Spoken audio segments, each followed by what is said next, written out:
Welcome to the Life with Grief podcast. I'm your host, grief and transformational life coach and fellow griever, Tara Accardo. Welcome back to the Life with Grief podcast, you guys, and welcome to day 4 of the 5 days of holiday grief. Today, we are digging into reimagining the holidays after we go through a loss and ultimately how to even proceed with moving forward after that, which I know can feel so impossible sometimes. And I feel like with every one of these little holiday grief episodes, I feel like I need to preface it by saying that, as we head into this holiday season, I know how incredibly challenging this time of year can be when you are grieving the loss of someone you love, whether it's this holiday season or, as I've said in the other episodes, an anniversary, a birthday, just any other difficult sort of momentous day that holds a lot of special meaning. And it can just feel like everyone around you is celebrating or going about their normal life while you are just struggling to keep your head above water. But today, I wanted to share some thoughts and some really amazing exercises as well. This episode's going to be a little different than the other ones. We're doing some exercises and things here in this episode together to just start to reimagine the holidays. And I don't want that to sound like we're doing things too fast here. It's very, very baby steps, I promise. But really just tapping into ways that you can carry your loved ones with you in a meaningful way and how to find just moments of peace amidst all of the chaos that grief can bring us. So just to kind of touch on just reimagining the holidays and what this means. And, holidays, of course, are filled with traditions, those rituals and routines that we often come back to year after year. But when someone we love is no longer here to share those with us, those same traditions can feel very empty or perhaps even painful. And if you are feeling that way, as I've been saying in this little series, I want you to know that is so valid. It is okay not to feel the joy that used to come so easily to you, perhaps, and not want to participate in every festivity or any festivities. And you might have to now potentially redefine what the holidays mean to you and what they look like for you.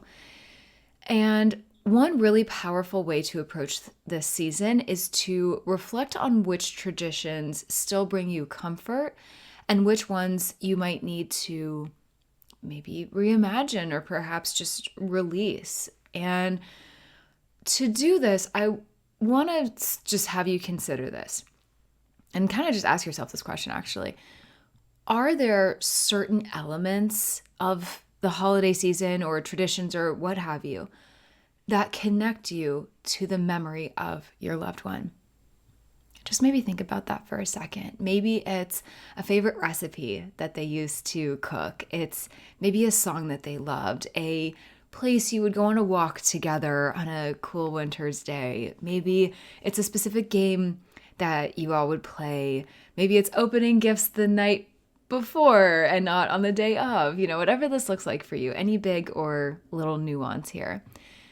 If it feels good, I encourage you to lean into those traditions. Maybe if it doesn't feel good, but you just can't imagine parting with them yet, then don't do that. There's no pressure either way here, right? And it's not because you have to. I don't want to feel like you have to, but think of it as a way that, this sounds so cliche, but brings you closer to the person or people that you're missing and helps sort of keep them alive, so to speak, for you and for the people around you. Or if nothing else, it just keeps their energy alive, right? Sort of their presence still alive. And if you're ready, you can also create new traditions that honor your loved one's memory, just to make that holiday season just maybe a little bit more fulfilling. So maybe it's, lighting a candle in their honor or volunteering somewhere that was meaningful to them, or maybe in lieu of Christmas presents or Hanukkah presents or, whatever you celebrate, maybe you all donate to a cause. Maybe it's like, because I lost my parents to cancer. Maybe Stand Up to Cancer just came to me, or some organization that is doing some really amazing things, and maybe you honor your loved one in that way. Or I'm just thinking of like sort of holiday gatherings. Maybe it's making a new dish that is inspired by something they love and sort of having your own take on it and having fun with it. Or maybe it's following an old dish or an old recipe to a T because that's how they would have loved it. And that's great too. And remember, the goal is not to replace them or the traditions or what would normally bring you joy. All we're really doing here is we're trying to strike a balance. We're trying to just navigate it and figure out what feels good. And finding ways to carry the memory of your loved one with you while also honoring the fact that you are still here, alive, navigating life without them. And the beauty of creating new traditions is that you're giving yourself permission to grieve while you're also inviting in some moments of joy and connection and meaning. And you're having a bit of a rediscovery of self and your life. And that's a big deal. That's a big thing. So I want you to hold space for that and get curious about that. So as I mentioned earlier, in this episode, we're doing things here just a little bit differently.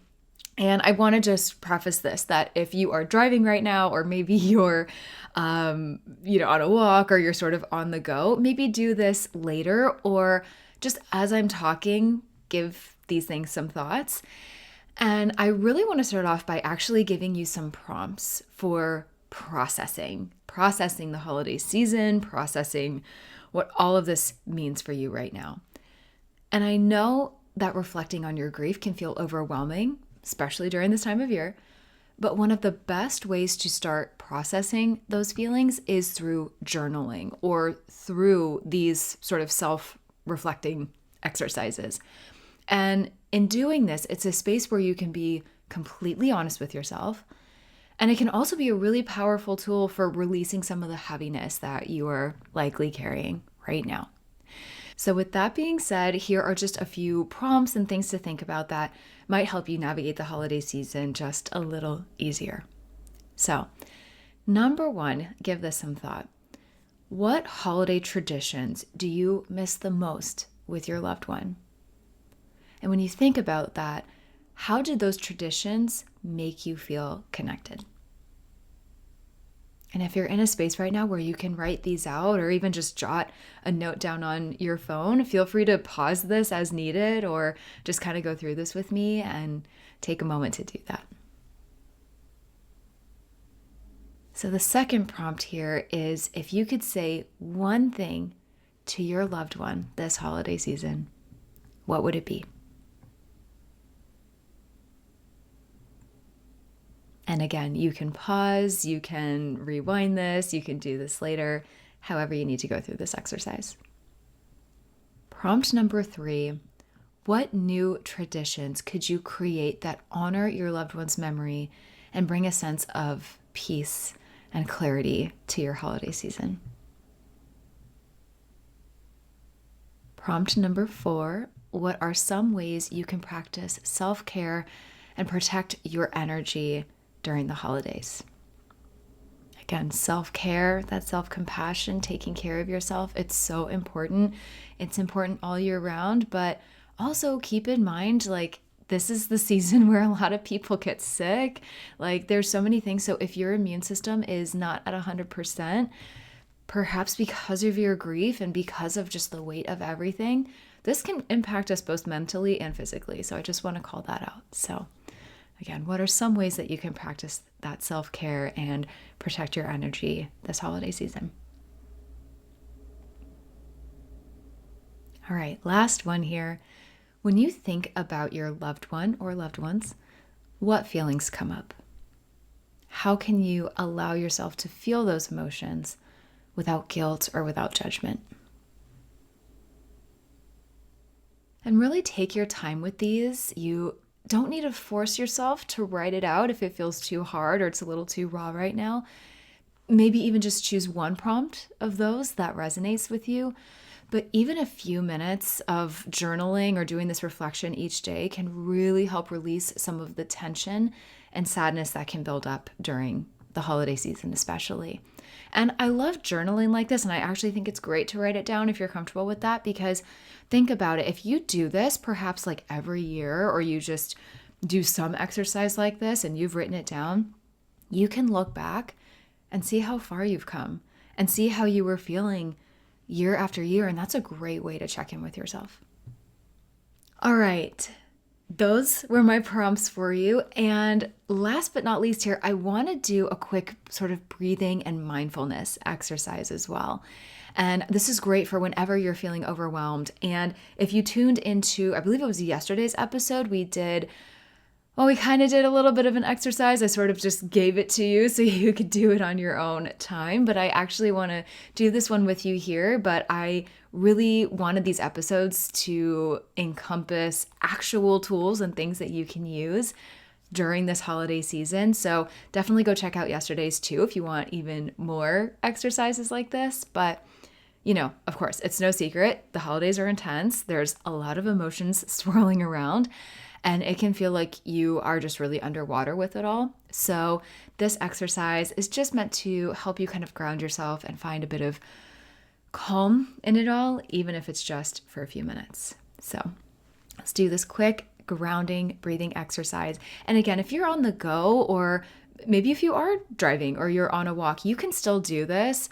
Of course, if I give the direction to close your eyes and you are driving or in a place where you cannot close your eyes, obviously don't do that, but you can still do the breathing, right? And then there's no bad place to do that. But if you are in the comfort of your own home, or if you can find a place to sit comfortably, either sitting up or lying down, that is great. And go ahead and take a moment to do that. And feel free to pause this if you need to. Next, go ahead and close your eyes if it feels safe for you to do so, or you can just kind of soften your gaze a little bit. And as you do that, let's take a big deep breath in together.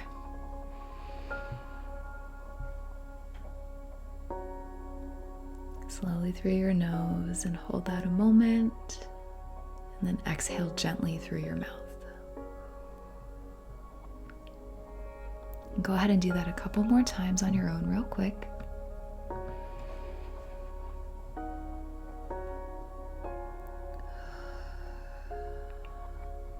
I'm really feeling those lungs when you do that exercise. And next, go ahead and inhale deeply through your nose and imagine that you're breathing in a sense of calm and peace. And go ahead and hold that. And exhale slowly, releasing any tension that you're carrying. Make sure you're dropping those shoulders when you do that. And go ahead and keep doing this. And as you continue to breathe, bring your attention to where you are sitting or lying down, if that is applicable to you. So feel the support beneath you, grounding you in this moment. Feel the earth beneath your feet or the chair supporting your back. Know that right now, in this moment, you are safe to feel whatever you need to feel. And now, as you breathe in, I invite you to picture your loved one in a happy memory. And for me personally, because my parents were not well physically towards the end of their life, if you can empathize with that, or perhaps your loved one or loved ones died in a way that doesn't encompass the light and the vitality that they had when they were here physically in this world, I invite you to envision them in their healthiest, most glowing, amazing state. Maybe they're laughing, maybe they're simply sitting beside you in silence and you're just relishing in that moment. And go ahead and breathe in that memory. And then exhale any sadness, allowing it to mix with the love and the connection that you still feel for them and that you still have with them. Because not even death can break that bond with our loved ones. When it feels good for you, take one more deep breath in through your nose. Hold that and release through your mouth. If you were sitting or lying down doing this exercise, go ahead and gently wiggle your fingers and toes. And when you're ready, open your eyes. So this exercise is something you can return to whenever you need it to center yourself. Even just a few deep breaths can really help you feel a bit more grounded, especially if the holidays are feeling just a little too heavy for you. And I also want to remind you, I have a 14-day relief in your grief experience. There is more on that in the show notes. It's linked there. But if you liked that exercise and you are looking for some more relief in your grief, I really hope you check that out. It's an amazing 2-week little experience together. So as we wrap up today, I want to remind you, as I have in these last episodes here, to be gentle with yourself. You do not have to do all the things or be all the things for everyone else. Remember that you are one person. You are dealing with so much. Do what you need to do to make this holiday season make sense for you and feel good for you. And this season, it doesn't have to look the way it used to. It probably won't. It's okay to create new memories. It's okay to hold on to old ones. And it's okay if you feel like you are just simply surviving it this season. That's okay, because remember, it's going to continue to evolve over time. And remember that I am here with you. I am walking this journey alongside you. And if you found today's episode helpful, I hope you let me know. DM me, comment, let me know how you liked it, if you did. And if you feel called to do so, please consider sharing it with someone else who might need it too. I am trying to help as many people as I can here. And if you'd like even more support or to connect with me further, go ahead and do that on Instagram at Losses Become Gains and at Life with Grief Podcast. So until tomorrow, please remember you are not alone. Your grief, it is a reflection of the love that you continue to carry. And it is a journey that we can navigate together, that we will continue navigating together here on this podcast. So I hope you enjoyed day 4. Day 5, our last day of this little series, is coming tomorrow. So look out for that. And in the meantime, sending you a huge hug as always, and I will see you then. I am sending you a huge thank you for tuning into today's episode, my friend. I'm so grateful you're here and for the steps you are taking to heal your heart, open your mind, fulfill your soul, learn, grow, and evolve, and move through this crazy thing called life in big, beautiful, impactful ways. Visit lossesbecomegains.com for my blog, membership, more coping tools, ways to work with me, and so much more. And be sure you're following along on Instagram and Facebook at Losses Become Gains, and on Instagram and TikTok at Life with Grief Podcast. I love seeing new faces, meeting new people, hearing your stories, and supporting you however I can. Be sure to hit that subscribe button if you haven't already, and share this episode or this podcast with someone who could use it too. And remember to always keep asking yourself, how will I turn my losses into gains today? I'll catch you in the next episode.